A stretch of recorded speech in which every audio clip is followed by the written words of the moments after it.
निचुआपदार छई नृत्य तालीम केन्द्र उद्घाटन कौन कहले केन्द्रमंत्री। भारत सरकार संगीत नाटक एकाडेमी द्वारा मयूरभंज जिले में मोरड़ा ब्लॉक अधीन छऊ नृत्य तालीम केन्द्र उद्घाटन उत्सव आरंभ अनुष्ठित हो जाएगी।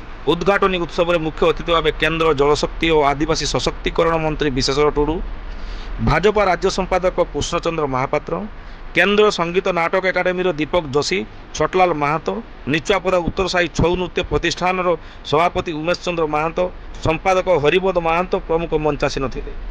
मयूरभंज जिला हूँ कला संस्कृतिर जिला। मयूरभंज जिला छऊ नृत्य सारा विश्व प्रसिद्ध। तेणु छऊ को अधिक सुंदर शाणित करने केन्द्र सरकार पदक्षेप नहीं। मयूरभंज जिले में मोट 5टी छऊ नृत्य केन्द्र प्रतिष्ठा हो पारि। उक्त केन्द्र प्रतिष्ठा होगा द्वारा ग्रामांचल में कलाकार मान आंतर्जातिक छऊ गुरु मान निपुण उन्नत और छऊ तालीम देवा सहित आगामी दिन में ग्रामांचल छऊ नृत्यर विकास शीर्ष स्तर में पहुंची पार कहते मंचासीन अतिथि माने। सेहीपरि सरकार निचुआपदा ग्राम को कलाग्राम भाव घोषणा कर निचुआपदा छऊ कलाकार माने आंतर्जातिक स्तर में प्रतिभा प्रदर्शन कर अंचल सुनाम अर्जन करते अतिथिगण। तेबे कौन कहले केन्द्रमंत्री विशेश्वर टुडू आसतु शुणा मुँह।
आज जो कार्यक्रम निचुआपदा रही विषय कौन कहे कौन कार्यक्रम रही देखो मयूरभंज डेभलपमेंट संगे संगे क्रीड़ा और संस्कृति केमती उन्नति हम जो विभिन्न प्रकार कहवा फुटबॉल खेल मयूरभंज आदृत अच्छे तार केमती प्रचार प्रसार हम और विश्व स्तर में मयूरभंज खेलाड़ी खेली पारे। ठीक से भाया छऊरे केमती विश्व स्तर में जी जाऊँ अधिक रु अधिक विभिन्न कंट्री जाकि जो प्रतिभा अच्छी से प्रतिभा को सुजोग सृष्टि करवा सही क्रम भारत सरकार को आम 2019 मसीह निवेदन करूँ।